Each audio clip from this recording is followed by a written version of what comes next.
안녕하세요. 오늘도 사연 살롱을 찾아주셔서 감사합니다. 저는 30대 후반 전업주부입니다. 시어머니와 지금은 남이 된 형님 이야기를 해보려고 합니다.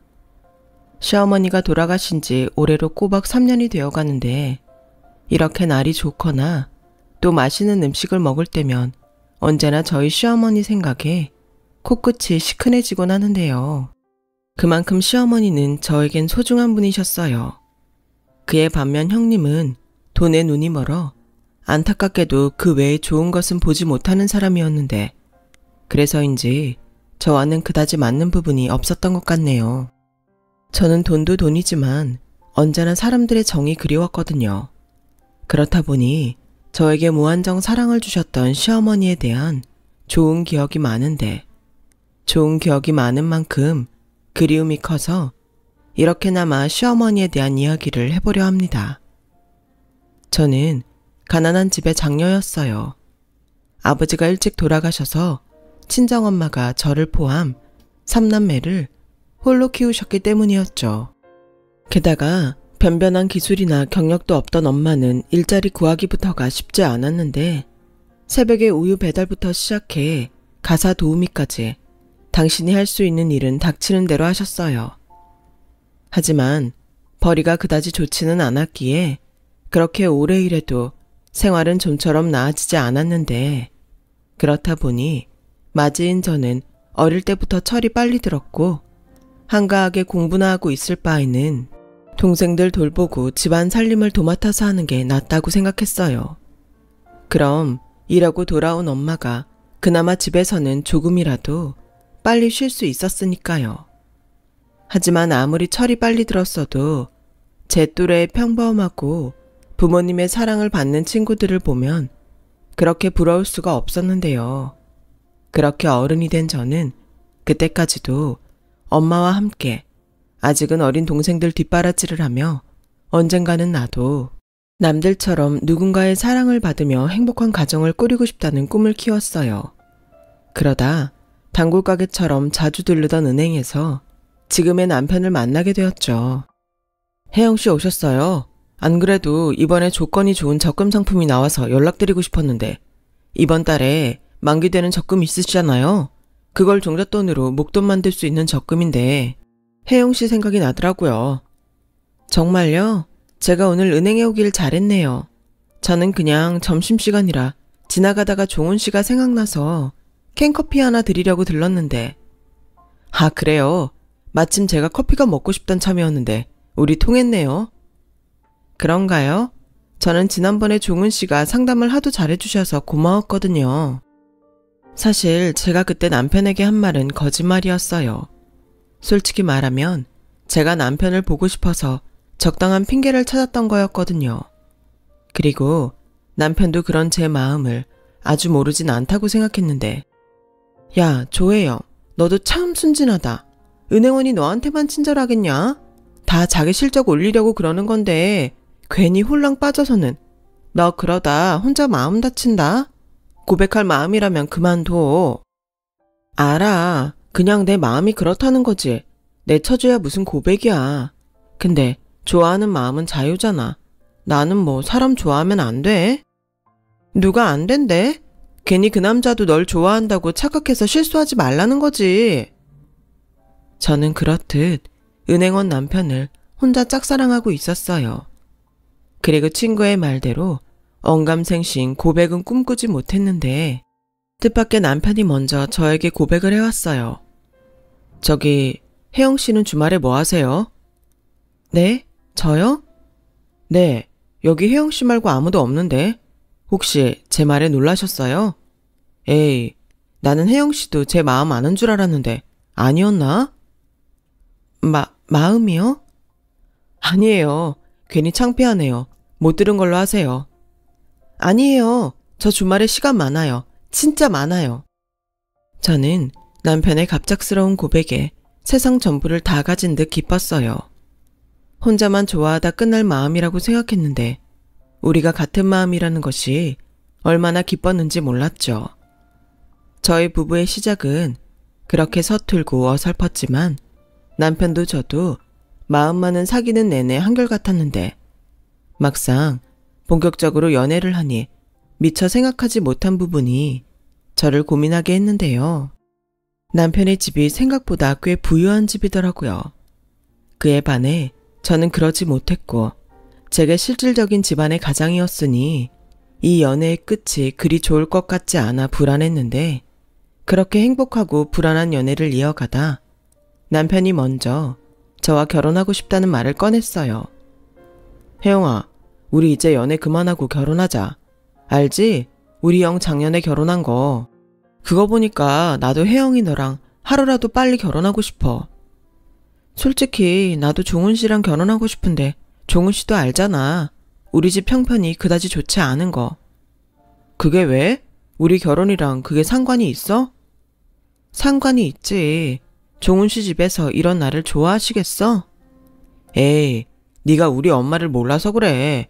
우리 엄마 절대 그런 걸로 사랑 가리는 사람 아니야. 그래도 나 못 믿어? 그러지 말고 우리 집에 한번 가볼래? 우리 엄마 직접 보고 얘기해보면 너도 확신이 생길 거야. 저는 청혼을 받고 기뻐해야 할 때 이 남자와 헤어지게 될까봐 불안했어요. 그리고 자기 엄마는 절대 그런 사람이 아니라며 자기를 믿으라고 큰 소리치던 남편을 솔직히 믿을 수도 없었는데요. 당시 다니던 직장 동료도 그런 저를 말리더군요. 혜영아, 내가 먼저 결혼한 선배로서 말하지만 결혼 전 남자 말 다 믿으면 안 돼. 자기야 자기 엄마니까 잘 모르고 그런 소리 하는 거야. 그럼 어떡해? 싫다고 해? 솔직히 나도 종훈 씨랑 결혼하고 싶은데. 에휴, 그러게. 비슷한 처지면 좀 좋아? 그쪽은 좀 산다며? 집도 고급 아파트에 어머니가 이것저것 재산도 꽤 있고. 게다가 원래 홀시어머니는 힘든 거야. 아들이 은행원인데 그 콧대가 얼마나 높겠어? 시집살이 호되게 당하고 이혼할 바엔 그냥 서로 좋은 감정일 때 정리하는 게 나을 수도 있어. 이렇듯 회사 동료는 무조건 남편과 헤어지는 것이 좋다고 말했는데 제가 남편을 사랑하는 마음이 워낙에 컸기에 머리로는 헤어지는 것이 나을 수도 있다는 생각을 하면서도 쉽게 마음을 접을 수 없었고 나중에 후회할 바에는 일단은 부딪혀보자는 마음이 들어 무작정 남편이 하자는 대로 시댁을 가게 됐어요. 어서 와요. 우리 막내 아들이 그렇게 예쁘다고 자랑을 하더니 실제로 보니까 정말 예쁘네요. 난 뭐 연예인이 들어오는 줄 알았잖아. 네? 그럴 리가요. 예쁘게 봐주셔서 감사합니다. 감사는 무슨, 나는 본대로 말한 건데. 그리고 여기는 우리 첫째 며느리. 나중에 동서지간이 될 수 있으니까 내가 같이 보자고 불렀어요. 혹시 불편해요? 엄마, 내가 그러지 말라고 했잖아. 형수도 불편하고 혜영이도 불편한데. 도련님, 저는 괜찮아요. 이참에 도련님 여자친구도 보고 저는 좋은데요. 그거 봐라. 네 형수는 좋다고 하잖아.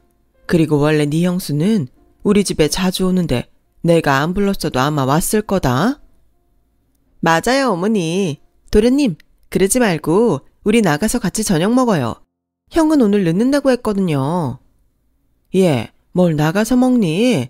내가 오랜만에 아들 여자친구 데리고 온다고 해서 솜씨 좀 부려봤다. 아가씨, 찜닭 좋아해요? 네, 좋아해요. 어머니도 참, 요리도 잘 못하시면서 손님 왔을 땐 그냥 나가서 먹어요. 저 비위 약한 거 아시잖아요. 넌 꼭 내가 음식하면 비위 약하다고 하더라. 그렇게 싫으면 그냥 넌 네 집에 가서 먹어. 그래도 가족이 될 수도 있는 손님인데 내가 대접해야지. 안 그래? 그리고 나 저거 맛있게 하려고 연습도 했다. 그게 문제가 아닌데 어머니도 참. 저는 처음 간 자리라서 그런지 아직은 조심스러운 시어머니와 형님의 대화가 어딘가 모르게 불편했어요. 하지만 그만큼 두 사람이 친해서 그런가 했는데 그렇게 비위 타령을 하던 형님은 집에 가지 않았고 그대로 저희와 함께 저녁 식탁에 앉았어요.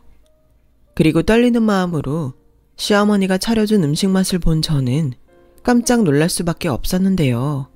그도 그럴 게 형님이 하도 그런 말을 해서 음식 맛이 별로여도 최대한 맛있다고 해야지 했었는데 막상 시어머님이 차려주신 음식 맛을 보니 너무 맛있더라고요. 그리고 저의 반응을 살피던 시어머니도 잔뜩 긴장한 얼굴로 저를 보고 있었는데 어때요? 입에 맞아요? 네, 어머니, 정말 맛있어요. 어머, 그래요? 다행이다. 난 또 큰애처럼 별로라고 할까봐 긴장했는데. 큰애 너는 어떠니? 어머니, 저는 이거 못 먹을 것 같아요. 저는 그냥 집에 가서 먹을게요. 형수, 그러지 마시고 조금이라도 먹고 가요. 이렇게 가시면 저희 엄마가 민망하잖아요. 어머, 도련님, 저 어머니랑 친해요. 제가 어머님 음식이 싫어서 그런 게 아니고 정말 비위가 상해서 그런 건데 어머님도 다 이해해 주신다고요. 맞죠, 어머니? 그래, 원래 싫다는 건 강요하는 게 아니다. 큰애 너 하고 싶은 대로 하렴. 그거 봐요. 그럼 저는 이만 가볼게요. 그쪽도 다음에 볼 수 있을지 모르겠지만 오늘 만나서 반가웠어요. 그렇게 형님은 시댁을 나갔어요. 그리고 남편은 그렇게 가버린 형수가 불만인지 얼굴 색이 그다지 좋지 않았는데 시어머니는 아무런 내색도 하지 않고 그저 잘 먹는 저를 고마워하셨어요. 먹는 게 참 복스럽고 예쁘네. 아참, 말 놔도 될까? 나는 존댓말이 어색해서. 네, 말씀 편하게 하세요. 그리고 이렇게 저녁까지 거하게 차려주셔서 감사합니다. 괜히 저 때문에 고생하신 것 같아서 죄송해요. 엄마, 내가 말했지? 혜영이는 형수에 비하면 천사라고. 근데 혜영이가 걱정이 많아. 내가 결혼하자고 프로포즈 했는데. 종훈 씨, 괜찮아 종훈아. 계속해봐. 프로포즈 했는데 뭐? 엄마가 혜영이 집안 형편 보고 싫어할까봐 혜영이가 아직 승낙을 안 했어. 오라, 그래서 일부러 집까지 데리고 왔구나. 엄마가 빨리 혜영이한테 말해줘. 엄마 그런 사람 아니라고. 그래야 내가 장가갈 수 있다니까. 저는 남편의 말에 화들짝 놀라고 말았어요. 그리고 그 모습을 보던 시어머니는 뭐가 그렇게 재밌는지 화통하게 웃기까지 하셨는데요. 내가 그런 사람인지 아닌지 네가 어떻게 알고 그런 말을 했어. 그리고 내 입으로 나는 그런 사람 아니니까 내 아들이랑 결혼해라. 그런 말을 하라고? 엄마는 아들 장가 보내기 싫어. 혜영이라고 했나? 우리 아들이 혜영이 너를 진짜 많이 좋아하나 보다. 나는 뭐 그래. 내가 어떤 사람인지 내 입으로 말한들 그게 진짜 나일지는 모르겠어. 하지만 딱 하나 약속할 수 있는 건 네가 걱정하는 그런 이유로 널 싫어하는 일은 없도록 하마. 그건 내가 생각해도 좀 별로거든. 그러니 결혼은 너희들이 신중하게 생각하고 결정해. 나는 너희들의 결정에 따를 거니까. 단 결혼은 니들 힘으로 하는 거다. 네 형도 그렇게 결혼한 거 알지? 작게 시작해서 소박하게 살든 무리해서 노력하며 살든 그건 너희 몫이니까. 그것도 둘이 신중하게 생각해. 저는 솔직히 시어머니의 말에 감동했어요. 무엇보다 남편이 말한 것보다 시어머니의 인품이 좋다는 걸 단번에 알 수 있었기에 마음을 내려놓을 수 있었죠. 그래서 남편과 결혼을 결정하고 결혼식을 올리는 동안에도 큰 어려움은 없었어요. 그리고 이젠 정말 가족이 된 저를 시어머니는 참 많이 예뻐해 주셨는데 그건 당신이 해준 음식을 제가 맛있게 먹기 때문이었어요. 어머님, 이 동치미 정말 어머님이 직접 담그신 거예요? 그렇다니까. 왜? 밖에서 사온 것 같아? 네, 이건 김치 장인이 만든 것 같아요. 가만 보니까 어머니 진짜 음식 잘하시는 것 같아요. 팔아도 될 만큼 맛있어요. 그러니? 나는 하도 큰애가 내 음식이 별로라고 해서 어디 내놓기가 창피했는데 너 정말 나한테 아부 떠는 거 아니고 맛있는 거 맞지? 그럼요. 제가 어머니한테 아부 떤다고 뭐 나오나요? 그리고 진짜 맛있지 않으면 제가 밥 2공기를 먹지 않죠. 요즘 다이어트 하는 중인데. 네가 무슨 다이어트를 해? 삐쩍 말랐구만. 아니에요. 요즘 어머님이 해주는 밥 먹고 저 5kg나 쪘어요. 이러다 종훈 씨가 저 살쪘다고 싫어하면 어떡해요? 어머, 자기 와이프 살쪄서 싫다고 하는 남자가 그게 남자니? 그 새끼가 그러기만 해? 너 나한테 꼭 일러라. 아주 홍구멍을 내줄 테니까. 이렇듯 저는 시어머니와 정말 잘 지냈는데요. 그렇다 보니 자연스럽게 형님과는 보이지 않는 거리가 생겼어요. 그리고 한 번은 형님이 시어머니가 자리를 비우신 틈을 타 이런 말을 한 적도 있었어요. 동서는 가만 보면 진짜 여우야? 어쩜 그렇게 아부를 잘 떨어? 전생에 친일파였나? 아니면 조상 중에 친일파가 있어? 네? 형님, 그게 무슨 말이세요? 어머, 이 와중에 눈치도 없는 거야? 그러니까 내 말은 적당히 하라고. 동서가 아무리 아부를 떨어도 장남이 먼저고 맏며느리가 먼저야. 괜히 헛물 켜고 맘 상하지 말고 적당히 해. 막말로 동서는 나한테 잘 보여야 하는 거 아니야? 뭐가 현명한지 잘 생각해봐. 형님, 저는 형님이 지금 무슨 말씀을 하시는지 정말 모르겠어요. 그리고 저는 어머님한테 아부 떤 적 없어요. 그냥 어머님이 해준 음식이 맛있다고 한 것뿐인걸요. 바로 그거야. 난 비위가 상해서 못 먹겠던데 동서는 잘만 받아 먹더라. 그럼 같이 있는 나는 뭐가 돼? 저는 솔직히 형님이 비위가 상한다는 말도 이해가 안 가요. 저는 맹세코 정말 맛있거든요. 이거 봐. 동서, 어머님이 음식할 때 손 씻는 거 봤어? 그리고 음식 만지고 행주 만지고 또 음식 만지는데 그 음식이 퍽도 위생적이겠다. 난 그래서 어머님 음식 안 먹는 거야. 저는 형님의 말에 깜짝 놀랐어요. 설사 형님의 말이 맞다고 해도 저는 정말 아무 상관 없었거든요. 그리고 그렇게 시어머니 음식이 비위가 상한다면서 저보다 시댁에 자주 오는 형님의 마음도 저는 도무지 이해할 수가 없었는데요. 그러다 제가 결혼하고 1년 정도 지났을 무렵 드디어 그 이유를 알게 됐어요. 동서, 요즘 어머님이랑 많이 친해졌지? 혹시 금고에 대해 뭐 들은 거 있어? 금고요? 아니요, 그게 뭔데요? 그게 있잖아. 에이, 듣는 것보다 보는 게 빠르지. 동서 이리 와봐. 저는 그렇게 별로 친하지도 않는 형님의 손에 이끌려 시어머니가 쓰시는 안방에 들어갔어요. 그리고 그곳 장롱 안에서 금고를 보게 됐는데요. 형님이 그 금고를 보여주고는 저에게 이렇게 말했어요. 내가 있잖아. 동서 시집 올 쯤에 우연히 이 금고를 봤거든? 근데 여기에 금괴랑 통장이 수십 개가 있었어. 그래서 내가 다음 날에 우리 그의 생일이랑 도련님 생일이랑 돌아가신 아버님 기일이랑 해서 다 눌러봤거든? 근데 하나도 맞지 않는 거야.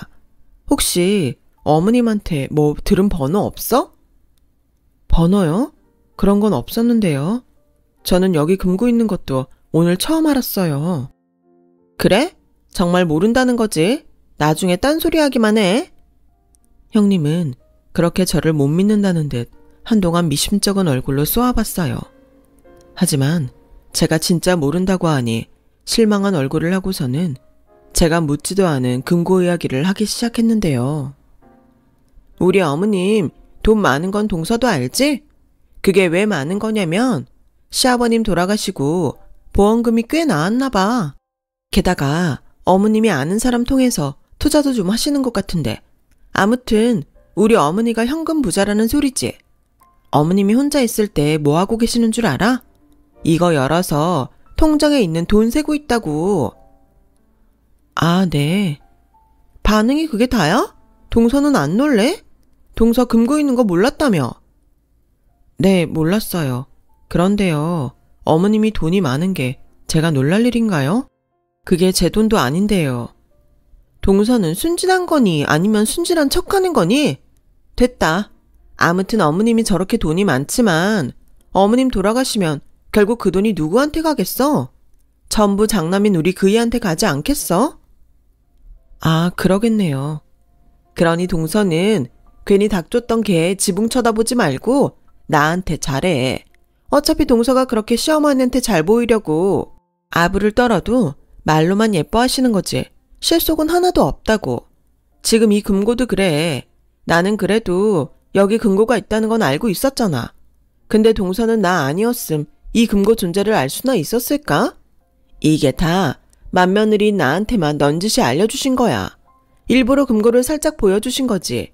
여기에 금고가 있으니 내가 없거든 마진 네가 알아서 해라. 뭐 그런 거 아니겠어? 형님은 결국 저에게 그 말이 하고 싶었던 것 같았어요. 그리고 제가 금고에 대해 알지 못하고 또 금고 비밀번호를 모른다는 것도 꽤 흡족해하고 있었는데 제가 별다른 반응을 보이지 않자 쐐기라도 박듯 이런 말을 마지막에 하더라고요. 그러니 동서, 지금부터라도 나한테 잘해. 어머님한테 아부 떠는 거 차라리 나한테 하라고. 그럼 혹시 알아? 내가 유산 받고 동서한테 좀 떼줄지. 근데 형님, 자꾸 말씀 중에 어머님이 돌아가신다느니 유산 같은 말을 하시는데 그건 좀 듣기가 힘들어요. 어머님 지금 건강하신데 꼭 나쁜 마음 먹고 있는 것 같아서요. 어머, 지금 혼자서 착한 척 하는 거야? 그래, 동서는 혼자 착한 척 하다가 빈털터리로 살아. 나중에 후회하지 말라고. 저는 그날 그렇게 형님이 굳이 싫은데도 시댁에 꼬박꼬박 오는 이유를 알았어요. 그리고 그 이유를 알고부터는 형님이 더 인간적으로 별로였는데요. 더 별로인 건 저에겐 자기 속마음을 다 보이고는 뻔뻔하게 시어머니 앞에선 모르는 척 내숭을 떤다는 것이었어요. 하지만 그렇다고 한들 제가 시어머니한테 형님의 속내를 일러바칠 수는 없었죠. 괜히 저 때문에 집안 싸움이 일어나는 것도 싫었고 무엇보다 시어머님이 충격을 받을 것이 걱정되었기 때문이었어요. 그래서 오히려 제가 형님을 잘 감시해야겠다고 생각하며 시댁을 오고 갔는데 그러다 저희 친정에서 깜짝 놀랄 소식이 들려왔어요. 언니, 있잖아. 집에 큰일 났어. 왜? 무슨 일인데? 글쎄, 요 며칠 엄마가 몸이 좋지 않아서 오빠가 엄마 데리고 병원에 갔거든? 근데 검사 결과 엄마가 위암 상기래. 언니, 우리 이제 어떡해? 순간 막내 동생의 말에 저는 머릿속이 하얗게 되는 것 같았어요. 눈앞이 캄캄하고 손발이 떨리는데 아무리 말을 하려고 해도 목소리가 입 밖으로 나오지 않더군요. 또 앞서 말했듯 저희 친정은 경제적으로 여유가 없었기에 덜컥 돈 걱정이 먼저 들었는데 제가 하필이면 그때 결혼 후 회사를 그만둔 시점이라 남편한테 돈 얘기를 선뜻 하지 못했어요. 그렇다고 돈 때문에 엄마의 수술을 미룰 수는 없었기에 우선은 퇴직금과 붓고 있던 적금을 모두 해지했는데요. 남편이 은행에서 일을 하다 보니 생각보다 빨리 남편에게 적금을 깬 사실이 드러나고 말았어요. 이 바보야, 그렇다고 적금을 깨? 나한테 말을 하지. 그게 있잖아. 자기한테 친정에 돈 필요하다는 말은 정말 못하겠더라고. 그래도 내가 가진 돈으로 엄마 수술비는 어떻게 될 것 같아. 근데 문제는 다음이야. 수술만 받으면 될 줄 알았는데. 으유, 됐어. 이제 혼자 걱정하지 마. 이 다음은 내가 어떻게든 할게. 그리고 다음부터는 나한테 제일 먼저 말해. 나 자기 남편이잖아. 알겠어. 미안해. 그리고 고마워. 남편은 그렇게 울먹이는 저를 꼭 안아주며 친정엄마 수술이 잘 됐으니 이젠 다 나은 거나 다름없다고 저를 안심시켜줬어요. 그 순간 제가 결혼 하나는 잘했다는 생각이 들었는데 다음날 그날도 엄마 병실에 있던 저에게 시어머니가 전화를 하셔서는 병원 로비로 내려오라고 하셨어요. 저는 시어머니의 전화를 받고 시어머니가 병원에 오신 것도 놀랄 일이었는데 제가 더 놀랄 일은 그 다음이었어요. 어머님, 여기 어떻게 오셨어요? 혹시 종훈 씨가 저희 엄마 얘기를 하던가요? 그래. 아니 너는 이런 큰일이 있으면 나한테 상의를 하지. 왜 혼자 끙끙 앓았니? 내가 종훈이한테 소식 듣고 얼마나 마음 아팠는지 알아? 죄송해요. 근데 그때는 정말 아무 생각도 들지 않았어요. 그래. 네 속이 얼마나 애가 탔겠니? 시간 오래 뺐지 않으마. 이거 받아라. 저는 그렇게 시어머님이 건넨 작은 쇼핑백을 아무 생각 없이 받았어요. 그리고 먹을 거라도 사오셨나? 하면서 쇼핑백 안을 열었는데 쇼핑백 가득 돈 뭉치가 들어있어서 깜짝 놀라고 말았죠. 계좌로 보내야 하는데 내가 네 계좌를 몰라서 그냥 통장에 있는 돈 다 찾아왔다. 어머니, 그래도 이건 너무 많은데요? 많긴 뭐가 많아. 너 퇴직금에 적금 다 깼다며. 네 친정엄마가 그 사실 알면 얼마나 마음 아프겠니? 그리고 수술 끝났으면 항암도 해야 하고 네 동생들 아직 어리잖아. 그럼 생활비며 학비며 돈 들어갈 일이 태산인데 그 돈이 부족하지는 않으면 다행이지. 저는 시어머니의 말씀에 왈칵 눈물이 쏟아졌어요. 항상 집안에서 문제가 생기면 저 혼자 해결해야 한다는 그런 생각을 갖고 살았는데 남편도 그렇고 시어머니가 이렇게나 저를 생각해주니 저도 모르게 눈물이 쏟아지더라고요. 그리고 한동안은 그칠 수가 없었는데 그때 시어머니가 저를 꼭 안아주며 이렇게 말씀하셨어요. 많이 놀랐지? 엄마 수술 잘 됐으니까 금방 완치되실 거야.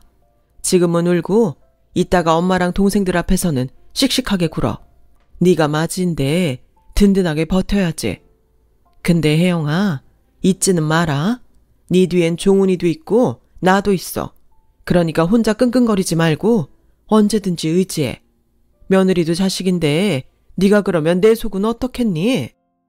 언니, 정말 감사해요. 뭐라고 드릴 말씀이 없어요. 감사는 무슨? 가족끼리. 그리고 너 나랑 약속 하나 하자. 나한테 돈 받았다는 얘기 아무한테도 하지 마라. 종훈이한테도 하지 마. 이건 그냥 너랑 나랑 둘만 아는 비밀로 하자. 내 말 무슨 뜻인지 알겠지? 네? 그래도 어떻게 그래요. 이렇게나 많이 받았는데. 얘 좀 봐. 이러니 아직 네가 철이 없다는 거야. 이 돈 받았다고 종훈이한테 얘기하면 종훈이는 나한테 미안할 거고, 그리고 네가 네 엄마한테 말하면 사돈은 또 얼마나 마음이 불편하시겠냐. 환자는 마음이 첫째로 중요한데 불편한 마음으로 무슨 치료를 받아. 그리고 가장 중요한 사람, 이거 네 형님이 알면 안 된다. 알겠지? 시어머니는 그렇게 신신당부를 하고 병원을 나가셨어요. 병문안은 저희 엄마가 많이 호전되면 서로 웃는 얼굴로 하고 싶다고 하셨는데 태어나 처음으로 나도 누군가의 그늘 밑에 있다는 생각이 들었어요. 따뜻하고 든든한 시어머님의 그늘이었죠. 그리고 시어머님이 주고 가신 쇼핑백에는 아마도 은행 직원이 넣어뒀을 것 같은 어머님의 통장이 들어있었는데 순간 형님에게 들었던 금고 이야기가 떠올랐어요. 어쩌면 이 통장이 그 금고에 있던 통장 중 하나였던 것이 아닐까 하는 생각이 머릿속을 스쳐 지나갔죠. 그래서인지 시어머니가 왜 그리도 형님이 알면 안 된다고 신신당부를 하셨는지 알 것 같은 기분이 들었는데 지금 생각하면 아마도 시어머니는 진작부터 형님의 본심을 알고 계셨던 것이 아니었나 싶네요. 아무튼 그렇게 시어머님이 주신 돈으로 저는 돈 걱정 없이 친정엄마의 병간호를 할 수 있었고 다행히 수술과 항암의 효과가 좋아서 저희 엄마는 상기라는 것이 거짓말처럼 빠른 회복을 보이셨는데요. 그렇게 한 고비를 넘긴 저는 받은 은혜가 컸기에 시어머니에게 더욱 잘하게 됐고 형님은 그런 저를 더욱 시기 질투하게 됐는데 급기야 제가 금고안의 재산을 노리고 시어머니에게 접근한다고 생각했는지 어느 순간부터는 저를 경계하기 시작하더군요. 하지만 형님은 모르셨을 거예요. 저는 그런 형님을 보고 있으면 안타까운 생각이 제일 먼저 들었다는 것을요. 이렇게 좋은 시어머니를 알아보지 못하고 돈에만 눈이 어두워 스스로 저렇게 힘들게 살까? 짠하기까지 했으니까요. 하지만 형님은 오히려 저에게 넌지시 그래, 그렇게 아부 떨어서 금고 비밀번호 힌트라도 알았어? 라며 오직 금고 생각밖에는 없었는데 저는 형님이 그럴 때마다 형님이 듣고 안심할 이야기만 했어요.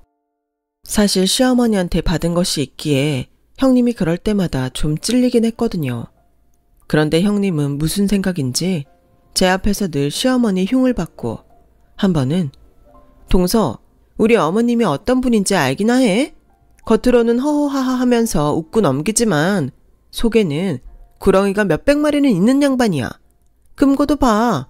요즘 누가 재벌도 아니면서 집에 금고를 두냐? 살면 얼마나 더 사신다고. 그냥 마음 편하게 있는 거 자식한테 다 주시지. 가만 보면 욕심이 가득하다니까. 라는 말을 하는데 솔직히 그때는 형님이 무섭기까지 했어요. 그때가 친정엄마가 위암 선고를 받고 제가 많이 놀랐던 때라 더욱 그랬는데 저는 그럴 때마다 형님에게 정색하며 이렇게 말했죠. 형님, 저는 어머님 재산에 1도 욕심이 없어요. 그러니까 제발 부탁인데 제 앞에서는 어머님 얘기 그렇게 하지 않으셨으면 좋겠어요. 어머 별꼴이야. 누가 보면 동서가 여기 딸인 줄 알겠다. 아니 며느리들끼리 시어머니 욕도 못해? 다 원참 동서 앞에서 무슨 말을 못하겠다. 동서 나중에 후회하지 마. 오늘 이 행동 나 절대 잊지 않을 거니까. 그리고 분명히 말했다. 동서 어머님 재산 1도 욕심 없다고. 그렇게 형님은 제 말에 안도가 됐는지 그 뒤부터는 저에게 시어머니나 금고 얘기는 일절하지 않았어요. 하지만 지금 생각하면 시어머니는 이 모든 걸 다 알고 계셨던지 어느 순간부터 저를 밖에서 보자고 한 날이 많았고 때론 저희 집까지 오셔서 아무렇지 않게 의문의 쇼핑백을 툭툭 건네곤 하셨는데요. 그걸 열어보면 여지없이 돈이나 금 같은 것들이 들어있었어요. 어머니, 이게 뭐예요? 그리고 왜 자꾸 이런 걸 주세요? 저 부담스러워서 싫어요. 부담은 무슨, 엄마가 자식한테 용돈 주는 건데. 무슨 용돈을 이렇게 많이 주시는데요. 저는 싫어요. 안 받을래요. 전에 받은 것도 너무 많았는데 이러시면 저 염치 없는 며느리 만드시는 거예요. 그러니까 저 언젠가는 그 돈도 전부 갚을 거니까 이런 거 주지 마시고 제가 그 돈 다 갚을 때까지 어머니는 절대 아프지 마세요. 진짜 오래오래 사세요. 제가 바라는 건 딱 그거 하나예요. 어머, 얘 말하는 것 좀 봐. 이래서 내가 딸이 갖고 싶었다니까. 너 며느리 말고 오늘부터 내 딸하면 안 되니? 사돈이 딸 뺏어간다고 싫어하실까? 이쁜 것. 그럼 이거 나 대신 보관한다 생각하렴. 집에 이런 거 두면 누가 훔쳐갈까봐 심장이 벌렁거리거든. 저는 순간 어머니는 금고가 있잖아요. 라는 말을 할 뻔했어요. 하지만 그 말을 이상하게도 하기가 싫었는데 시어머니는 그 뒤로도 계속 저에게 보관하라며 돈이며 금이며 때로는 땅 문서까지 저에게 건네셨어요. 그러다 문득 이런 생각이 들더군요. 이미 형님의 마음을 눈치챈 시어머니가 불안해서 저에게 당신의 재산을 대신 맡아달라는 것이 아닐까 하는 그런 생각이었죠. 그래서 저는 정말 소중하게 시어머니가 주신 것들을 보관해 두었어요. 그러다 남편에게서 시어머니가 사실은 많이 아프다는 얘기를 듣게 됐고 저희 엄마가 위암에 걸렸다는 것보다 훨씬 더 충격을 받았는데요. 뭐? 자기는 그 얘기 왜 지금 해? 어머니는 엊그제까지 나한테는 아무런 말씀도 하지 않으셨는데 정말이야? 나 놀리는 거 아니지? 엄마가 최대한 늦게 혜영이 너한테 말하라고 했어. 어찌나 신신당부를 하는지. 차마 엄마 말을 안 들을 수가 없더라고. 근데 있잖아. 우리 엄마 원래부터 신장이 안 좋으셔. 내가 어릴 때 이식을 받긴 했는데 이제는 그것도 힘든가 봐. 저는 그제야 알 수 있었어요. 가끔 시어머니가 살이 찌신 건지 부었다고 생각될 때가 있었는데 그럴 때면 얘, 나 좀 살찐 것 같지 않니? 요즘은 물만 먹어도 그렇게 살이 찐다? 라며 너스레를 떠셨던 것이 생각이 났어요. 하지만 제가 알았을 때는 모든 것이 다 늦었을 때였고 시어머니는 병원 생활을 피할 수 없게 되셨어요. 어머니는 저한테 제일 먼저 다 말하라고 하셔놓고 어머님은 이게 뭐예요? 제가 얼마나 놀랐는지 아세요? 미안하다. 원래 엄마들이 다 그래. 내 새끼 걱정할까봐 말을 잘 못한다. 게다가 넌 니네 엄마 수술 받으신 지도 얼마 안 됐잖아. 그래도요. 어머님 이렇게 아프신데 제가 아무것도 몰랐다는 게 말이 안 되잖아요. 제가 무심했어요. 눈치를 챘어야 했는데. 사람이 작정하고 속이는데 네가 무슨 수로 눈치를 채. 됐다. 난 이제 미련도 없어. 이젠 좀 편해지고 싶다. 시어머니는 그렇게 말하고 저를 보며 웃으셨어요. 하지만 저는 그게 시어머니가 포기한다는 말 같아서 싫었는데요. 그 뒤로는 정말 시어머니의 병실에 살다시피 하며 시어머니 병간호를 했어요. 다행히 그때는 항암을 마친 친정엄마가 퇴원을 하셔서 동생이 친정엄마를 집에서 돌볼 수 있었고, 저는 저라도 신장 이식을 할 수 있는지 제가 할 수 있는 최선을 다했는데요. 시어머니는 그럴 때마다 싫다고 거부하셨어요. 예, 아무리 내가 살고 싶어도 네 신장 떼서 연명하고 싶은 마음은 없다. 이식도 젊고 건강할 때 하는 거야. 나는 이미 한 번 하지 않았니? 그것도 쉬운 거 아니다. 그리고 네가 지금은 영원히 젊을 것 같지? 사람 늙는 거 그리 오래 걸리지 않아. 네 몸 아끼라는 소리야. 너 계속 그러면 나 병원 옮길 거고 너 못 오게 한다. 어머니, 그래도 제가 어떻게 손 놓고 있어요. 해볼 수 있는 건 다 해봐야죠. 난 지금이 좋다. 나도 혼자 너무 오래 살았잖아. 그래서 하는 말인데, 너 내가 준 것들 잘 보관하고 있지? 네, 그럼요. 어머님 물건 제가 하나도 빠뜨리지 않고 잘 보관하고 있으니까 걱정하지 마세요. 그래. 그리고 병원비도 니들 돈 쓰지 말고 그 돈으로 내라. 그리고 내가 만약에 죽거든 장례비도. 어머니, 저 그런 말씀하시면 화낼 거예요. 어머님이 그러셨잖아요. 환자는 마음이 첫 번째로 중요하다고. 근데 어머님은 왜 그렇게 부정적인 말만 하세요? 예, 죽는 게 뭐가 부정적이야. 아프지 않고 편하게 갈 수 있으면 그것도 복이다. 절대 그렇게 생각하지 마라. 알겠지? 그리고 그때도 말했지만 내가 너한테 전 재산 맡긴 거 절대 네 형님한테 말하면 안 돼. 알겠지? 네, 절대 말 안 해요. 그때였어요. 언제부터 저희 대화를 듣고 있던 건지 모를 형님이 시어머님 병실을 처음 찾아왔는데요. 행여 저와 시어머니의 대화를 들었을까봐 저희 두 사람이 얼마나 놀랐는지 몰라요. 형님, 오셨어요? 동서는 오늘도 여기 있구나. 우리 그이가 그러더라고. 동서가 맨날 어머님 병실에서 살다시피 한다고. 아, 네. 어머님이 걱정이라. 그네 왔니? 어째 너는 오랜만에 보는 것 같냐? 왜? 나 얼마나 사나 궁금해서 왔냐? 어머, 어머니. 무슨 말을 그렇게 서운하게 하세요. 제가 요즘 많이 바빠서 미처 못 온 거예요. 동서가 매일 있다고 하니까 안심도 됐고요. 그렇구나. 너는 네 동서 믿고 안심을 했구나. 나는 얘 혼자만 고생하는 것 같아서 내내 마음이 불편했다. 아, 어머님. 근데 동서는 집에서 놀잖아요.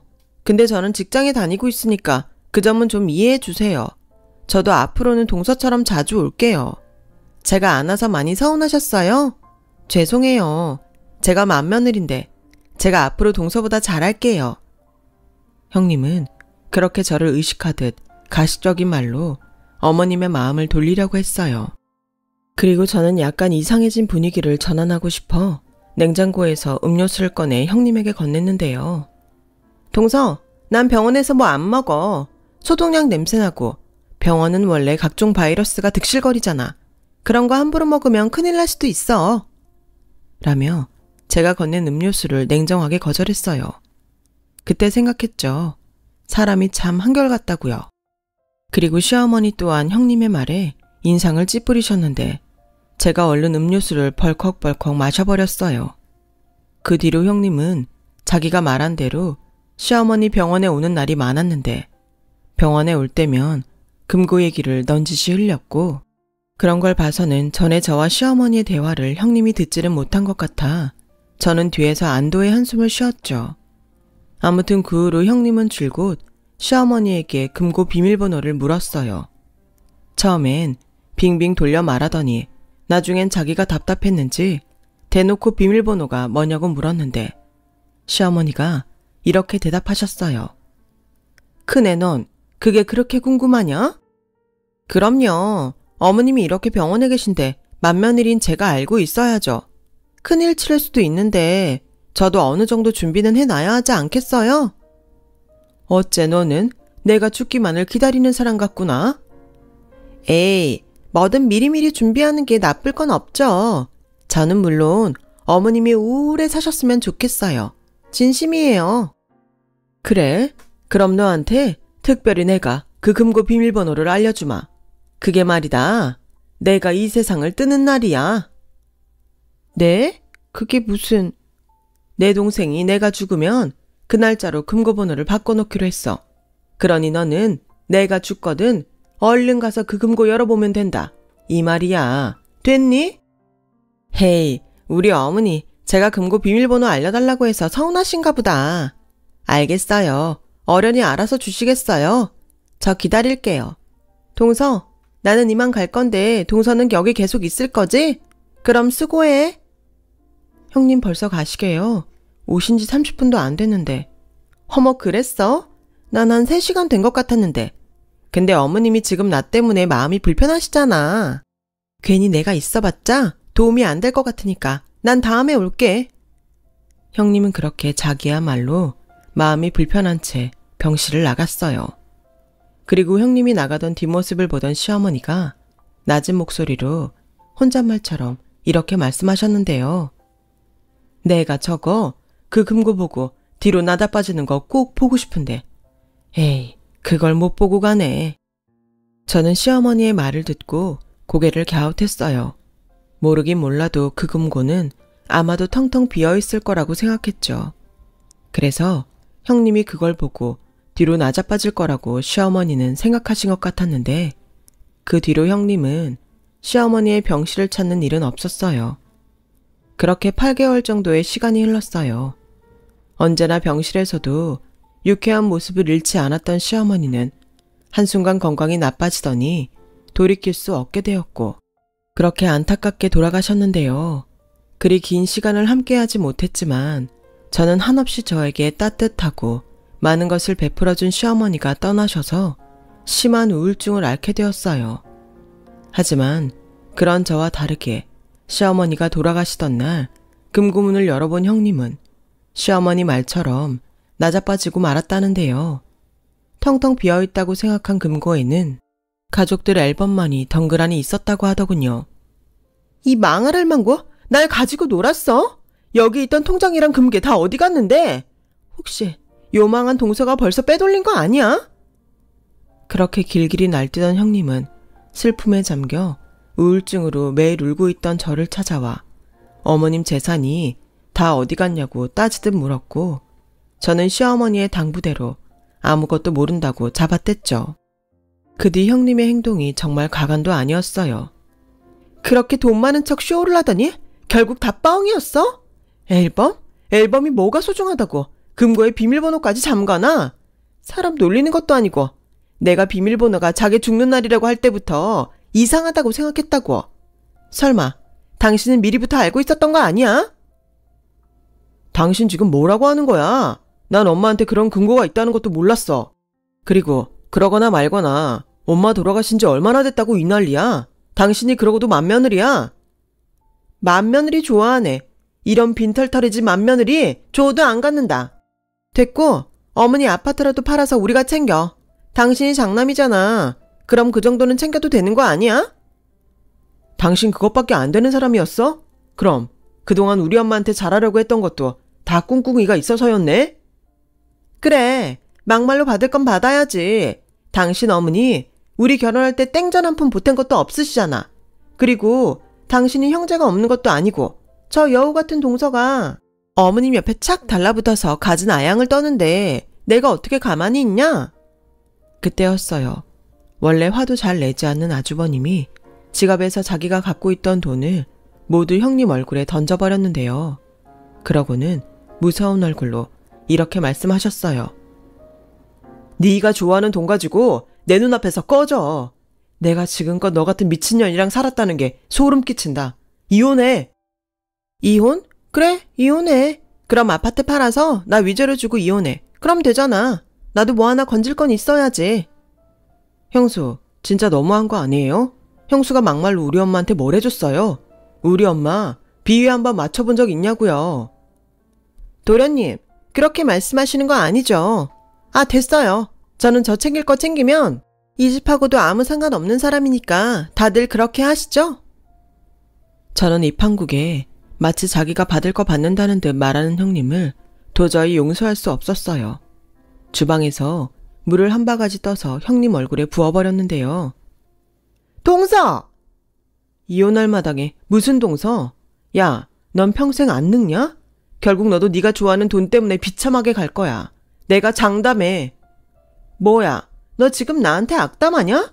너 우울증도 다 뻥이지? 어디서 쇼를 해? 막말로 친엄마도 아닌데 가증스럽다니까? 결국 저와 형님은 육탄전까지 벌이고 말았어요. 그리고 제 손엔 형님의 머리카락이 한 움큼 쥐어져 있었는데 그날 이후 보다 못한 아주버님이 정식으로 이혼 소송을 내셨고 그렇게 형님은 땡전 한 푼 건지지 못하고 그대로 쫓겨나게 되었답니다. 저는 이런 일은 어디 드라마에서나 있는 건 줄 알았어요. 그런데 이렇게 가까이 이런 기막힌 일을 겪다 보니 어안이 벙벙하기만 했는데요. 그러다 시어머니가 왜 그렇게 저에게 자신의 것을 보관하라며 줬는지 알 수가 있겠더라고요. 그리고 저는 아주버님과 남편에게 시어머니가 맡겨둔 재산이 있다며 두 사람에게 금괴와 통장, 돈, 땅 문서를 내주었고 시어머니와 있었던 비밀까지 모두 털어놓았어요. 그러자 아주버님이 먼저 눈물을 흘리셨어요. 살아계셨을 때 제대로 효도를 다 하지 못한 죄가 크다면서요. 그리고는 그 재산도 모두 필요 없다고 저에게 계속 보관하면 좋겠다고 하셨는데 저는 그럼 보관만 하겠다고 지금까지도 그 돈을 고스란히 금고에 두고 있네요. 그리고 이혼한 형님의 소식을 아주버님을 통해 최근에 듣게 됐는데 정말 기가 막히게도 형님은 아주버님과 이혼 후 3개월도 되지 않아 재혼을 했고 그 집에서도 돈 타령을 하다가 버려지다시피 또 이혼을 당했다고 하더라고요. 그러면서 이젠 자기는 돈 같은 건 필요 없다며 아주버님에게 자기를 다시 받아달라고 그렇게 애원을 했다고 하는데 이미 형님에게 학을 뗀 아주버님은 그런 형님을 단칼에 거절했고 거지 적선하는 셈 치고 10만 원을 바닥에 던져줬다고 하더군요. 형님도 자존심이 상했는지 눈물만 뚝뚝 흘리더니 끝내 그 돈을 주어선 도망치듯 돌아갔다고 하더군요. 그렇게 좋은 마음으로 아주버님과 살았으면 얼마나 좋았을까요? 이게 다 분에 넘치는 그 욕심 때문인걸. 이제는 형님이 아셨으면 좋겠네요. 그리고요, 시어머님의 재산을 다시 금고에 보관하면서 그곳에 놓아둔 앨범을 보게 된 저는 이런 생각을 했는데요. 어쩌면 시어머님한테 진짜 보물은 돈이 아니라 정말로 이 추억이 가득한 앨범이 아니었나 싶어요. 분명히 시어머님은 그걸 저희에게 알려주고 싶어 이 앨범을 금고 안에 두지 않았나? 저 혼자 시어머님의 의중을 헤아려 봅니다. 그래도 자식이 부모의 마음을 모두 알 수 없다고 저희 시어머님은 마지막 가시는 길 어떤 마음이셨을까요? 부디 걱정되고 안타까운 그런 마음이 아닌 당신 말대로 편안하고 좋은 마음으로 그리워하던 시아버님 곁으로 가셨길 간절히 바랄 뿐이에요. 시어머님은 아셨을까요? 제가 그토록 바랬던 것들을 시어머니가 저에게 모두 주셨다는 걸요. 저는 앞으로 어머님의 뒤를 이어 저희 집안의 좋은 어른이 될 수 있도록 노력하며 살아갈 거예요. 그러기엔 아직은 많이 부족한 저겠지만 하늘의 어머님이 때론 따뜻한 햇볕으로 때론 시원한 바람으로 저와 함께 계실 거라 믿으며 저의 이야기를 마치겠습니다. 오늘따라 유난히 어머님이 저에게 처음 만들어주신 찜닭이 먹고 싶은 그런 날이네요. 지금까지 저의 이야기 들어주셔서 대단히 고맙습니다. 건강하시고 행복한 하루 되세요. 여러분, 사연 댓글에 응원과 현명한 조언 부탁드려요. 좋아요와 구독은 저에게 큰 힘이 됩니다. 오늘도 좋은 일 가득하세요.